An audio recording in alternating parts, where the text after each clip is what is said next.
یہ بتائیں کہ آپ لوگ کئی بار بات کرتے ہیں کہ عوام کو حق حاکمیت ہونا چاہیے، اور ظاہر ہے کہ آپ کو یہ موقع ملا تھا جب الیکشنز ہوئے تھے 2018 کے.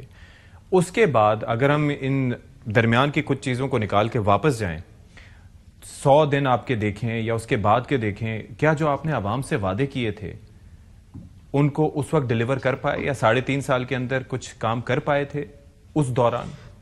اگر ریئلسٹکلی اسپیکنگ، کیونکہ میں کچھ مثال دے دیتا ہوں. مثال کے طور پر آپ لوگوں نے آ کے کہا تھا کہ ہمارے پاس اسد عمر کی صورت میں ایک سولوشن موجود ہے جو کہ پاکستان کے معاشی مسائل کو حل کرے گا.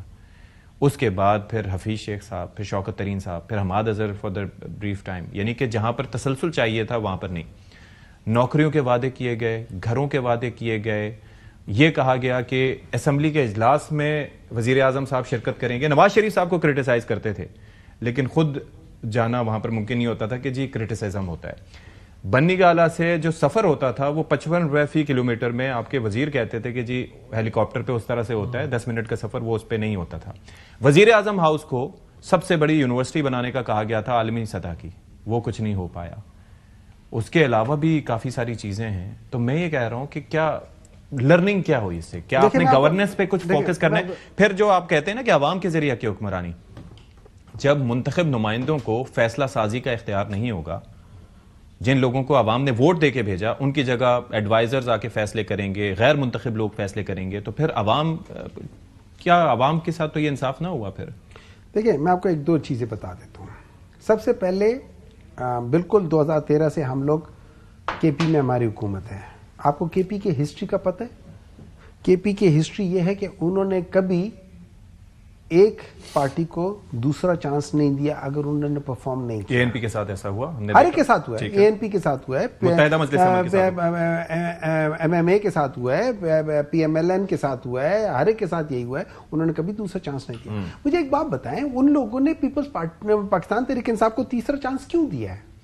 کوئی وجہ ہوگی تو چانس دیا نا. اور مزے کی بات یہ ہے اگر ہم پرفارمنس کے لحاظ سے دیکھ لیں، ان کی پرسپشن، عوام کی پرسپشن یہ جو وہاں رہ رہے ہیں کہ پہلی بار انہوں نے سمپل میجورٹی بھی نہیں دی، ہمیں ایک مخلوط حکومت بنانی پڑی ود جماعت اسلامی، رائٹ، 2013 میں وہ ہمارے پارٹنرز تھے. اچھا نیکسٹ ٹائم ہمیں 2/3 میجورٹی دے دی. عجیب بات ہے یہ لوگ، حالانکہ ہم نے ان کے لیے کچھ نہیں کیا، انہوں نے ہمیں 2/3 دے دیے. اس دفعہ انہوں نے 3/4 دے دی، ہم نے تو کچھ بھی نہیں کیا. تو پھر وہ کیوں ایسے کر رہے ہیں؟ کوئی وجہ ہوگی، میں آپ کو بتا دیتا ہوں. دیکھیں پاکستان کی ہسٹری کو دیکھ لیتے تھوڑی دیر کے لیے، 1948 سے آج تک کی دیکھ لیتے. اچھا پاکستان کی ہسٹری میں جو ریئل جی ڈی پی یا گروتھ کے لحاظ سے دیکھا جائے وہ ہے، اس میں 2 ادوار سب سے زیادہ ہیں، یا آپ 4 کر لو جس میں ہم 6 جی ڈی پی کو کراس کرتے ہیں. ایک 1950 سے 69 کے درمیان میں، اوکے ٹھیک ہے. دوسرا بنتا ہے 1999 سے 2007 کے درمیان میں، اس میں 6.7 ہوتا ہے، اس میں 6.3 ہوتا ہے، ضیاء الحق میں بھی 6 کے پلس. مشرف صاحب تھے بعد میں 99 کے بعد، ٹھیک ہے. اس کے بعد 2013 سے 2018 کے درمیان میں ہم 6.1 پہ جاتے ہیں. اچھا اس کے بعد پاکستان تحریک انصاف کے دور میں ہم 6.5 پہ جاتے ہیں آخری سال میں. 6.5 دیکھیں نا، میں پورے سال کی بات بتا رہا ہوں. پی ایم ایل این والے بھی 2014 تک جو تھے نا وہ 4.8 پہ تھے. اس کے بعد جب میاں نواز شریف کو نکال دیا تو یہ اوپر گیا تھا. تو آپ صبر کر لیں، 1 منٹ ہے جو نا کر لیں. لارج اسکیل انڈسٹری کی گروتھ دیکھیں، یہ گروتھ ہوتی ہے. میں آپ کو جابز کی آپ بات کر رہے ہو، آپ کو پتہ ہے ان کے دور میں 11 لاکھ پر سال کے لحاظ سے ان لوگوں نے 5 سالوں میں 57 لاکھ جابز کریٹ کی تھی. آپ کو تو پی ٹی آئی نے 3 سال میں 55 لاکھ جابز کریٹ کی تھی. 1.8 ملین 18 لاکھ ہر سال کے لحاظ سے. اور آبادی میں اضافہ اس وقت کتنا تھا؟ اب ایک سال تھوڑا سا ہی فرق ہے، تو ان کے 3 سال کا فرق ہے ان کے اور ہمارے. اس میں 2013 اور 2013 اور اس کی بات کر رہے ہیں. ایک منٹ پاورٹی کے لحاظ سے پاورٹی کی بات کر رہے ہیں. پاورٹی کی آپ کو پتہ ہے ان کے دور میں 90% پاورٹی تھی، ہمارے دور میں 17% ہو گئی تھی. ابھی 25% ہے، ابھی 25% ہے. میں آپ کو پاورٹی کی بات کر رہا ہوں، ان امپلائمنٹ کی بات کر رہا ہوں. ہمارے دور میں 5.4. مجھے ایک بات بتائیں، میں نے جو سوال آپ سے پوچھا تھا، یعنی کہ جو پالیسی ہے، سب سے بڑا مسئلہ پاکستان کا کیا ہے؟ معاشی. اس حساب سے جو آپ نے ٹیم اسمبل کی تھی. اب میں بات بتاتا ہوں, میں اینڈ رزلٹ دیکھ رہا ہوں, میں یہ نہیں دیکھ رہا ہوں میں نے کتنے بدلے, بجائے اس کے کہ میں ایک بندے کو اپنے ساتھ رکھوں اور اس کے اوپر آئی ایم ایف کہہ کہ جی اب تم نے اینڈ میں آ کے کہہ کہ تم فائن دو. کیوں انہوں نے فج کے فگر پتہ نہیں 50 بلین یا 50 ملین کا ڈالر کا فائن ہوا تھا 1999 میں. کیوں اس سے پہلے 1996 کے دور میں جو تھا وہ سارے فگرز فج ہوئے تھے. نہیں لیکن 1999 سے پہلے بزنس ریکارڈر کا 2015 بزنس ریکارڈر 2015-16 میں آپ اس کو دیکھ لیں, انہوں نے کہا کہ اسحاق ڈار فج کرتا ہے.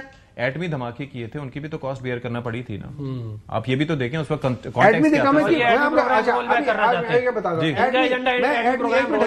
دھماکوں کی بات کرتا ہوں. 4 بندے ہیں, پہلے مجھے ایٹمی دھماکے کی بات پوری کر لینے دیں, ایٹمی دھماکے کی بات کر لینے دیں. 4 بندے پرائم منسٹر, فورن منسٹر جو وہ ہے, اس کے بعد آپ دیکھ لیں جو اب ذرا پلیز آپ نہ مانے, ساری دنیا مانتی ہے نواز شریف نے کیا تھا, آپ کے ماننے سے کیا ہوتا ہے؟ بات یہ ہے کہ 13 سال کے پی گورنمنٹ کے بعد کرنے کے بعد ان کے پاس جواب یہ ہے کہ ہمیں ووٹ پڑتا ہے. یعنی کہ آپ نے وہاں پہ لوگوں کو بیوقوف بنا لیا, وہاں پہ نفرت کے بیج بو کے آپ نے لسانیت کی بنیاد کے اوپر وہاں سے ووٹ اٹھا لیے, تو آپ کہہ رہے ہیں ہماری بڑی کامیابی ہے.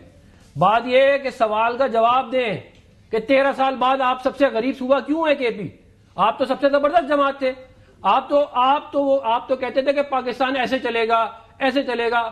آپ کے لوگ کہتے تھے کہ ہماری حکومت آ گئی, ہم ایک دور میں پیرس بنا دیں گے پشاور کو. تو آج آپ کو جو ہے وہ ہمارا, پھر دیکھیں بات یہ ہے کہ یہ پاورٹی ایلیویشن کی بات انہوں نے کی. ہمارے دور میں 22% تھی, میاں نواز 2017 37% تو یہ لے کے گئے, اور ابھی اس وقت 40% کے اراؤنڈ ہے وہ. ٹھیک ہے نا, آپ چیک کر لیں فگر ہے ورلڈ. تو بات یہ ہے کہ دیکھیں بات یہ ہے کہ ہمیں جو ہے وہ مطلب کہ عوام کے مسائل حل کرنے چاہیے نا, بلا شبہ, بجائے اس کے کہ ہم نفرتیں بوئیں, لسانیت, فرقہ واریت کو استعمال کریں کے لیے, وہ تو نہیں کرنا چاہیے.